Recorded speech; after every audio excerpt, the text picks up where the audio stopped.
Hello, everybody.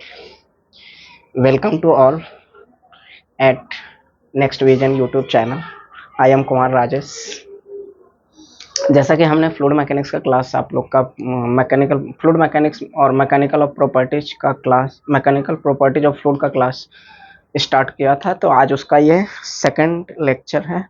और हम first lecture में जो देखे थे, फर्स्ट लेक्चर में हम क्या देखे थे? फर्स्ट लेक्चर में हम बेसिक डेफिनेशन ऑफ फ्लूइड देखे थे और उसका कुछ डिफरेंस देखे थे, 2 पॉइंट डिफरेंस में देखे थे। ठीक है, तो फ्लूइड क्या होते हैं वो सारी चीज़ें मैं बताया था, और डिफरेंस में सॉलिड और फ्लूइड में क्या क्या डिफरेंसेस है उस पर भी मैं थोड़ी सी बात की थी। उसी को मैं आगे कंटिन्यू करता हूँ। ठीक है, तो जो सेकंड पॉइंट मैं बता रहा था, सेकंड पॉइंट, उसमें थोड़ी सी एरर हो गई है बच्चे। एरर क्या हो गया है?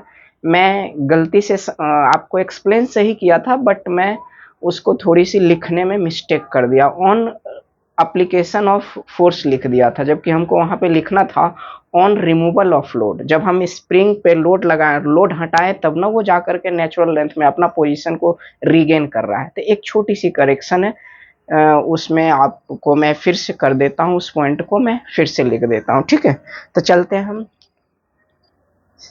सेकंड पॉइंट की तरफ। अगेन थोड़ी सी गलती हो गई, मतलब कि ऑन एप्लीकेशन ऑफ लोड मुझे नहीं लिखना चाहिए था, ऑन रिमूवल ऑफ लोड लिखना चाहिए था। ठीक है, बस इतनी सी हमसे एरर हो गया।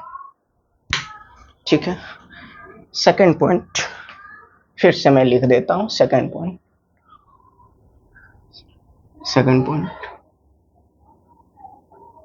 In case of solid, in case of solid, in case of solid, in case of solid, in case of solid, on removal of, on removal of, on removal of load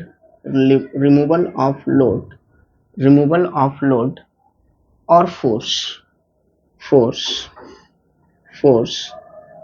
solid will, solid will, solid will, solid will try to regain, try to regain, try to regain their their their original position, their original position, their original position। ठीक है, solid will try to regain their original position, ये बातें मैं बता दिया था आपको। तो यहाँ पे ऑन एप्लीकेशन ऑफ लोड लिखा गया था, बस इतनी सी हमसे मिस्टेक हो गई थी, ये छोटा सा मिस्टेक हो गया था लिखने में।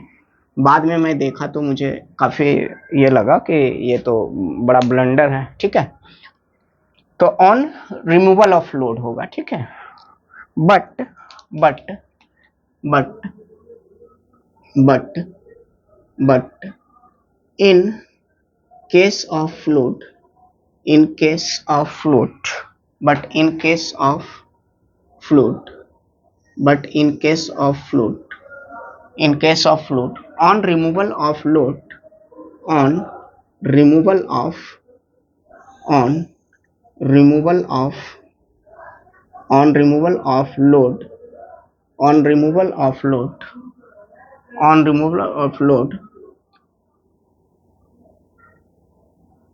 load oblique force, solid, sorry, fluid fluid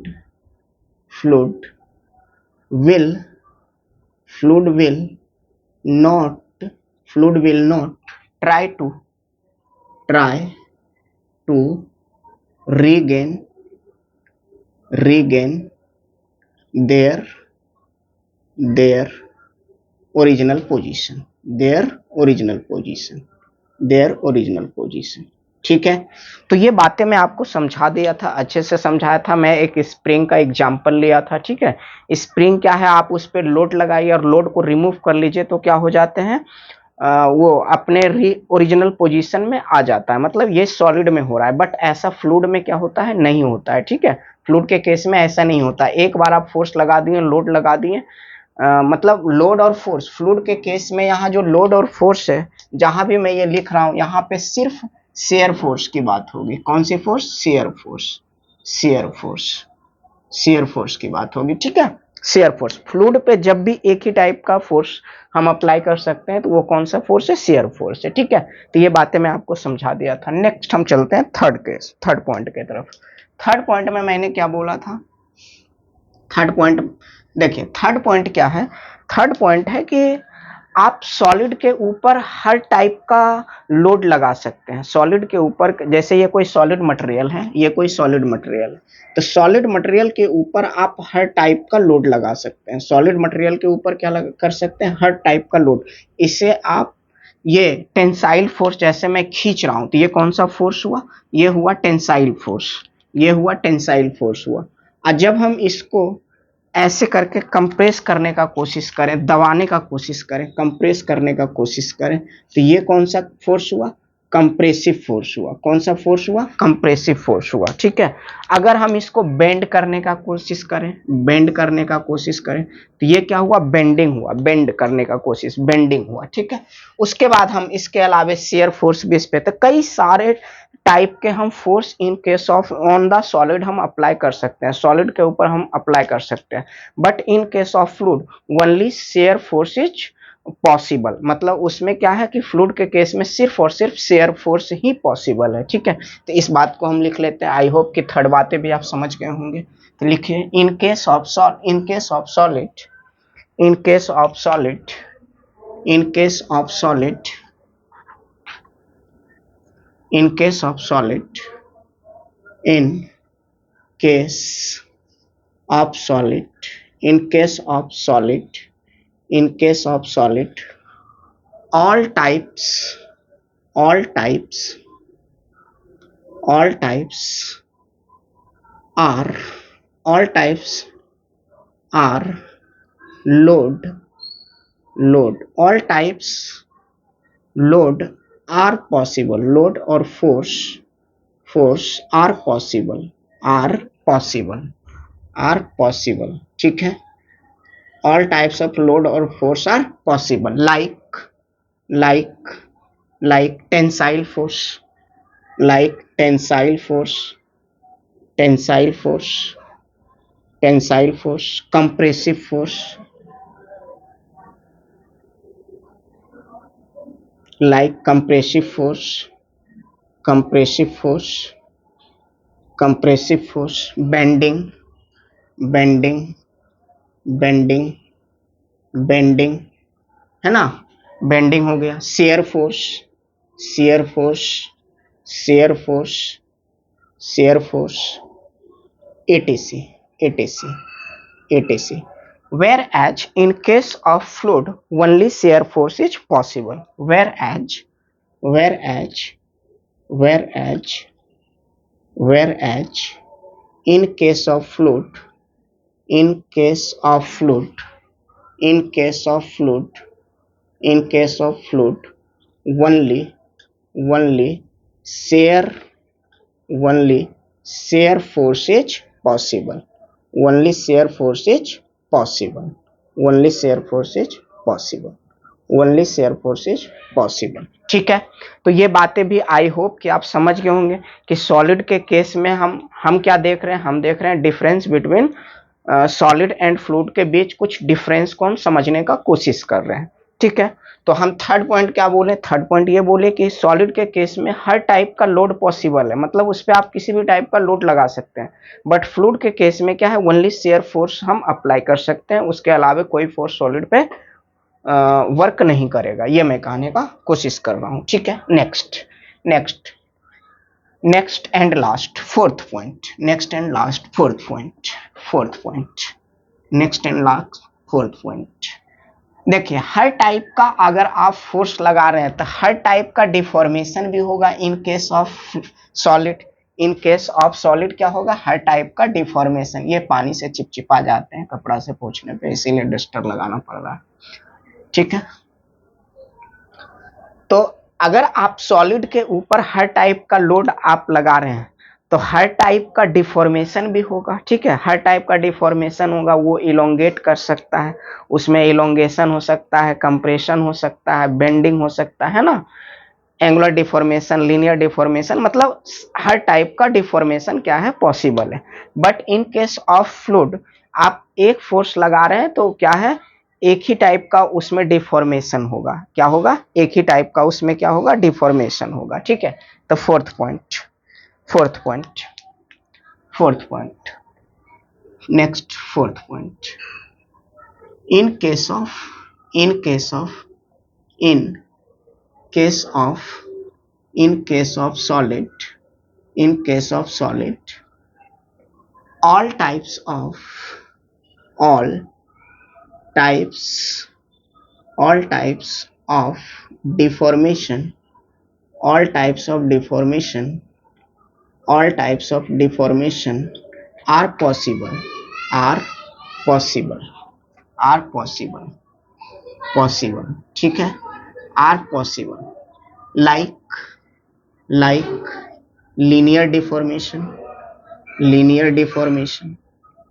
linear, comma angular, comma angular, angular, strain, strain, strain, bending, bend कर जाएगा वो, ठीक है, बेंडिंग, ये भी एक टाइप का डिफॉर्मेशन है, etc, etc, whereas, whereas, whereas, whereas, whereas in case of, in case of fluid, in case of fluid, in case of fluid, only, only angular deformation, only angular deformation, only angular deformation, only angular deformation is possible, is possible, only angular deformation is possible, only angular deformation is possible। ठीक है, तो ये हुआ कुछ difference solid and fluid के बीच में, कि solid में क्या होता है, सारे टाइप के डिफॉर्मेशन, अगर आप सॉलिड के ऊपर फोर्स लगाएंगे तो जितने टाइप्स के फोर्स लगा रहे हैं उतने टाइप का डिफॉर्मेशन पॉसिबल है, but in case of fluid only angular deformation is possible. ठीक है, अब ये एंगुलर डिफॉर्मेशन थोड़ा सा अभी जब विस्कोसिटी वगैरह मैं पढ़ाऊंगा तो क्या होता है, angular deformation, rate of deformation, ये सब मैं थोड़ी सी डिटेल में आपको वो बातें वहां पे समझ में आ जाएंगी, यहाँ पे कोई समझाने का भी मतलब भी नहीं बनता। ठीक है, बस इतनी बातें आपको ध्यान रखना है।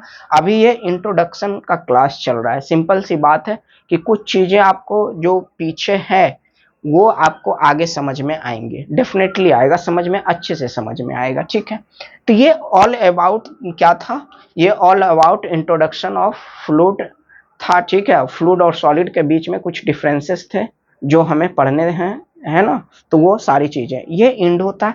अब हम चलते हैं, जो प्योर चैप्टर शुरू हो रहा है आपका, जो प्योर यूनिट शुरू हो रहा है मैकेनिकल प्रॉपर्टीज ऑफ, नामी में नाम है इसका मैकेनिकल, तो यहाँ पे हमको फ्लूइड के प्रॉपर्टीज के बारे में इस यूनिट में हमको पढ़ने हैं। ठीक है, तो एक एक प्रॉपर्टी को क्या कर रहा हूँ मैं, एक एक प्रॉपर्टी को मैं डील करते चला जाऊंगा, और उस पे जितने भी न्यूमेरिकल्स होते हैं, क्या क्या उस किस किस फैक्टर पे वो प्रॉपर्टी डिपेंड करता है, ये सारी बातें हम आपसे करते जाएंगे। ठीक है, तो next, next some important properties, next heading, some important properties,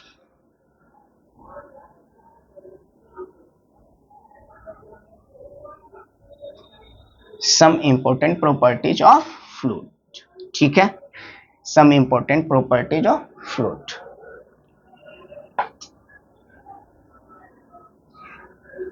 some important properties of fluid, some important, some important, some important properties, some important properties of fluid, some important properties of fluid, some important properties of fluid। ठीक है, पहला important जो property, मैं पहला property ले रहा हूं density, first property मैं ले रहा हूं डेंसिटी, डेंसिटी, डेंसिटी, डेंसिटी, और इसी को मास डेंसिटी भी बोलते हैं। कौन सा डेंसिटी बोलते हैं, मास डेंसिटी, मास डेंसिटी भी इसको लोग बोलते हैं, मास डेंसिटी, जिसका सिंबॉलिक रिप्रेजेंटेशन रो है। ठीक है, रो, रो है। तो डेंसिटी मतलब कैसे डिफाइन करेंगे, क्या है डेंसिटी, ये थोड़ा हम समझते हैं, ठीक है। देखें, density of A fluid, statement पहले आप नोट कर लीजिए। Density density density of A fluid of A fluid of A fluid is defined as is defined as is defined as ratio of defined as ratio of mass mass per unit mass per unit volume per unit volume पर unit volume, मास per unit volume. मतलब density ये बताता है कि unit volume में उस fluid का कितना मास है, ये कौन बताता है, ये डेंसिटी बताता है, ठीक है। डेंसिटी बताता है क्या, यूनिट वॉल्यूम में किसी भी फ्लूइड का कितना मास है, that mass represent the density of fluid, ठीक है। उस फ्लूइड का क्या रिप्रेजेंट करेगा, डेंसिटी रिप्रेजेंट करेगा। आ रही है बात समझ में। और हम में सर कि ये थोड़ा सा फील नहीं आया, ये तो किताबें सारे बुक में लिखे रहते हैं, हमको थोड़ा सा फीलिंग के साथ पढ़ना है, ठीक है। तो देखिए, उसके लिए मैं आपको डेंसिटी को वो डिफाइंड करता हूं, और तरीके हैं थोड़ा सा कि फीलिंग हम अच्छे से थोड़ा सा समझ पाए। ऐसे बेसिकली डेंसिटी क्या है, और थोड़ी सी गहराई में, मतलब और थोड़ी सी डेप्थ में मैं आपको समझाने का कोशिश करता हूं, ठीक है। पहले स्टेटमेंट लिख लीजिए, उसके बाद बेसिकली इसी के नीचे basically basically basically density represent density basically density represent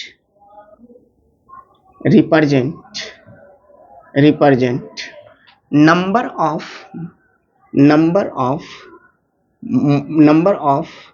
molecules number of molecules in a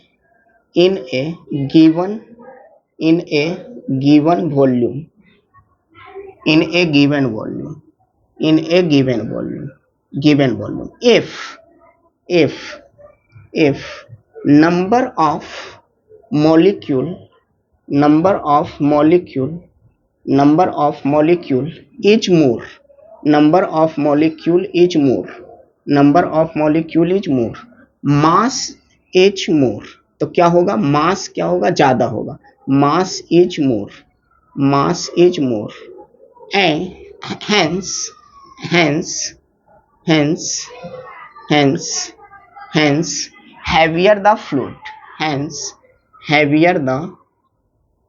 hence heavier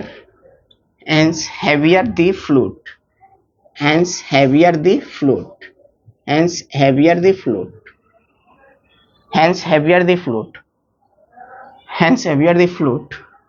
so density represent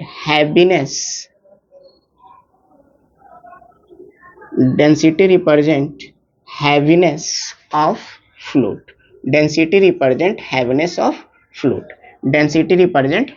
fluid देखिए, मैं ये एक्चुअल जो मास पर यूनिट गिवन वॉल्यूम है, उसका मैं एक्चुअल एनालिसिस आपको बता रहा हूं कि क्या है।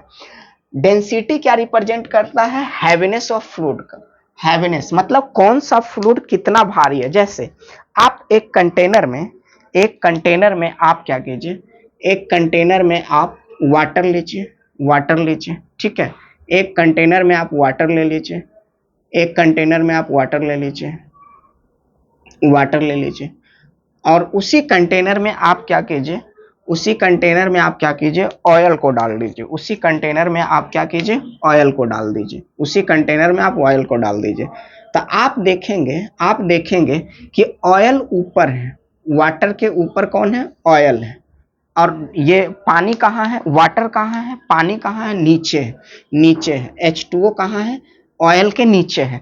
इसका मतलब हुआ कि पानी ज्यादा भारी है किसके रेस्पेक्ट में? ऑयल के रेस्पेक्ट में। ऐसा नहीं मैं कह रहा हूं कि पानी सबसे ज्यादा भारी है, वाटर सबसे हैवीएस्ट है, ऐसा मैं नहीं बोल रहा। ऑयल और वाटर के रेस्पेक्ट में वाटर क्या है? भारी है ऑयल के रेस्पेक्ट में, ठीक है। तो वाटर कहाँ रहेगा? नीचे, और ऑयल कहाँ रहेगा? ऊपर रहेगा, ठीक है। तो ये जो ऐसा है कि डेंसिटी क्या है, मैं क्या लिखा, basically density represent number of molecule in a given volume, कि number of molecule given volume में कितना मॉलिक्यूल है। अगर मॉलिक्यूल ज्यादा है तो मास ज्यादा होगी, मास ज्यादा है तो वो फ्लूइड हैवियर होगा, फ्लूइड हैवियर होगा तो बेसिकली डेंसिटी किसको रिप्रेजेंट कर रहा है? हैवीनेस ऑफ द फ्लूइड को रिप्रेजेंट कर रहा है, ठीक है। आई होप कि इस बातों को भी आप समझ गए होंगे, ठीक है। अब मैं चलता हूं थोड़ा, ये तो थियोरेटिकल हम लोग चल ही रहे थे। अब मैं चलता हूं, ये देखिए जो यूनिट है एक्चुअल स्टार्ट यहां से हो रहा है यूनिट, ठीक है। लेकिन इसका मतलब ये नहीं है कि पहले की बातों को हम इंपॉर्टेंस ना दें। मैं बोला था जब मैं प्रॉपर्टीज ऑफ सबस्टांस का जब मैं ले रहा था क्लास, जब मैं लिया था तो उसमें मैं बोला था कि आप इस बेसिक बात को समझिए कि प्रॉपर्टीज क्या होते हैं। प्रॉपर्टी, ये सारी बातें मैं डिटेल में बताया हूं, ठीक है। आप उस वीडियो को जाकर के देखिए, कितनी डेप्थ सारी बातें मैं किया हूं वहां पे, ठीक है। तो ये डेंसिटी हो गया। अब मैं डेंसिटी का थोड़ा मैथमेटिकल, किस किस फैक्टर पर डिपेंड करता है, यूनिट क्या होता है, ये सारी चीजें मैं बात करने जा रहा हूं, ठीक है। नेक्स्ट वन, जो काम की बातें, ये भी काम की बातें, बट वहां पे हमको न्यूमेरिकल सॉल्व करने में क्या है, हेल्प मिलेगा। हम डेंसिटी, कोई कहीं पूछ दिया डेंसिटी तो कैसे हम कुछ निकाल सकते हैं, इसकी बातें में न्यूमेरिकल्स की तरफ चलते हैं, मैथमेटिकल पोर्शन की तरफ चलते हैं, ठीक है। नेक्स्ट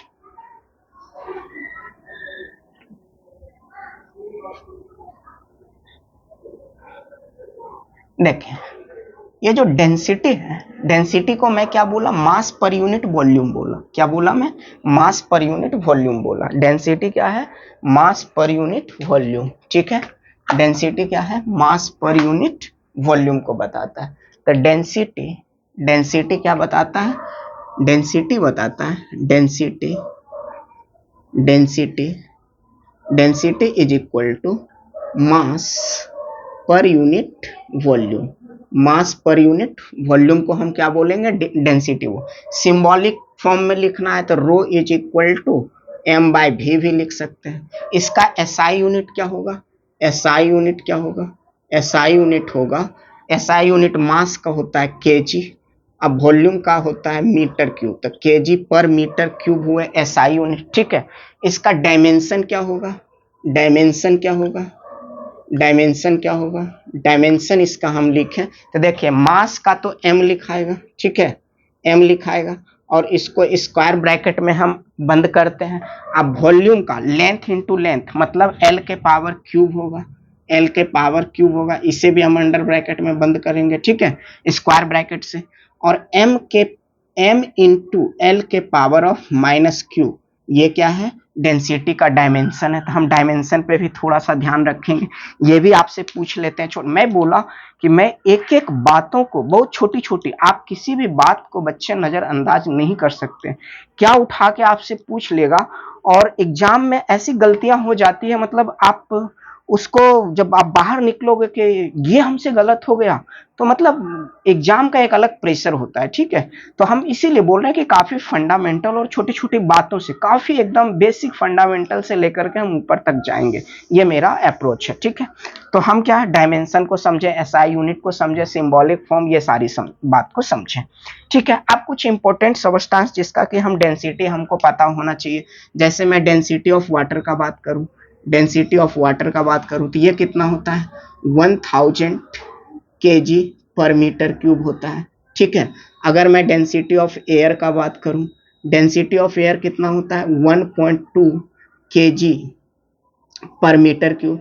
अगर मैं डेंसिटी ऑफ मरकरी का बात करूं, Hg का, तो ये कितना होता है? ये होता है 13.6 इंटू 10 के पावर 3 kg पर मीटर क्यूब, ठीक है।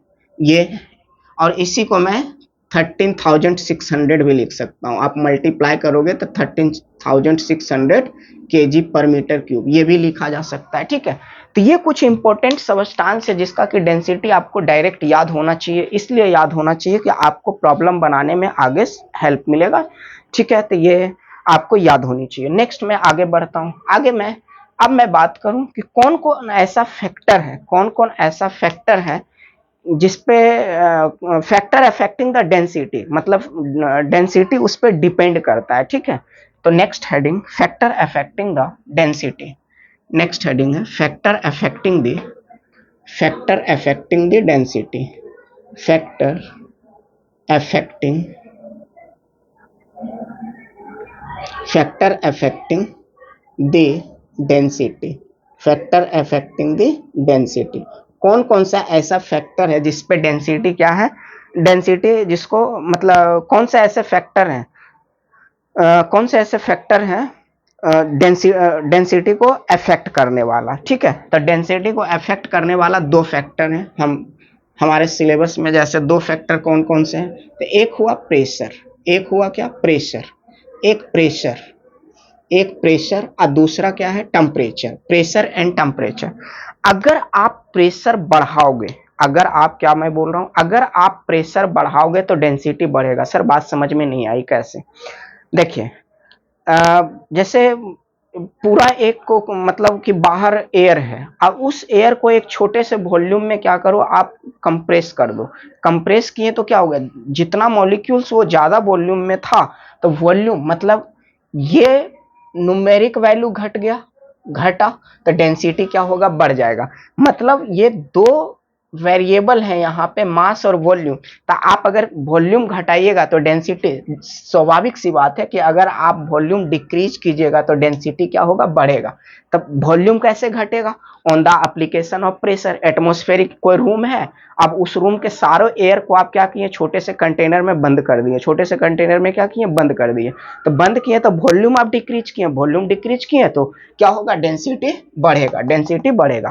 तो आई होप कि इस बातों को आप समझे होंगे कि प्रेशर बढ़ाने से क्या होता है डेंसिटी बढ़ती है, प्रेशर बढ़ाने से क्या होगा डेंसिटी बढ़ती है, प्रेशर बढ़ाने से क्या होगा डेंसिटी बढ़ेगा, प्रेशर बढ़ाने से डेंसिटी क्या होगा, ऑन इंक्रीजिंग प्रेशर डेंसिटी क्या होगा घटेगा, सॉरी बढ़ेगा, डेंसिटी क्या होगा बढ़ेगा। ठीक है ऐसा। नेक्स्ट अगर आप टेम्परेचर का बात करें तो टेम्परेचर बढ़ाने पर डेंसिटी घटती है, जैसे ऑयल है। ठीक है, मैं सिंपल एग्जांपल से आपको समझाने की कोशिश कर रहा हूं कि अगर आप ऑयल है, ऑयल को आप हीट देते हैं तो वो क्या हो जाता है पतला हो जाता है। ठीक है, तो डेंसिटी क्या हो गया घट गया यहाँ पे। नेक्स्ट तो टेम्परेचर बढ़ाने पे क्या होता है डेंसिटी जो है घटता है, टेम्परेचर बढ़ाने पे क्या होता है डेंसिटी घटती है। ठीक है, टेम्परेचर को बढ़ाने पे डेंसिटी क्या होता है घटता है, टेम्परेचर को बढ़ाने पे डेंसिटी क्या होता है घटता है। आई होप कि मैं इतने बार बोल देता हूं किसी भी चीजों को कि आपको याद हो जाता होगा। ठीक है, तो प्रेशर बढ़ाने पे डेंसिटी बढ़ेगी, टेम्परेचर बढ़ाने पे डेंसिटी घटेगी। ये डायरेक्ट आपसे क्वेश्चन पूछे जा सकते हैं कि on the application of temperature density increase remains constant decrease can't say, ऐसे करके क्वेश्चन पूछे जा सकते हैं। ऑन इंक्रीजिंग द प्रेशर या on decreasing the pressure density क्या होगा, तो ऐसे करके आपसे क्वेश्चन पूछे जा सकते हैं। तो ये ऑल अबाउट एक प्रॉपर्टी हुआ। ठीक है, मैं एक प्रॉपर्टी आज इसको डेंसिटी और मास डेंसिटी को एंड किए, इसका हम थ्योरेटिकल पोर्शन को समझे कि डेंसिटी बेसिकली आपको न्यू आइडिया मिला होगा, क्योंकि जितने भी बुक में आप देखें तो इस टाइप से नहीं लिखा रहता है, जो कि मैं सेकेंड डेंसिटी का डेफिनेशन जो हर बुक में जनरली मिल जाते हैं, उसके बाद जो मैं स्टेटमेंट लिखा जनरली वो स्टेटमेंट कहीं कहीं अच्छी किताबों में मिलती है। ठीक है, या वो अंडरस्टैंडिंग का पार्ट है, मैं ये बोलना चाह रहा हूँ। ठीक है, तो हम उस चीज को देखें, इसका मैथमेटिकल कॉन्सेप्ट को समझने का कोशिश किए, डेंसिटी का मैथमेटिकल कॉन्सेप्ट का समझने का क्या यूनिट होता है, क्या डायमेंशन होता है, ये सारी बात हम किए। उसके बाद कुछ स्टैंडर्ड सबस्टांस है जिसका कि हम डेंसिटी को हमें डायरेक्ट याद रखना है और किस किस फैक्टर पे डेंसिटी डिपेंड करता है, ये सारी बातें हम देखें।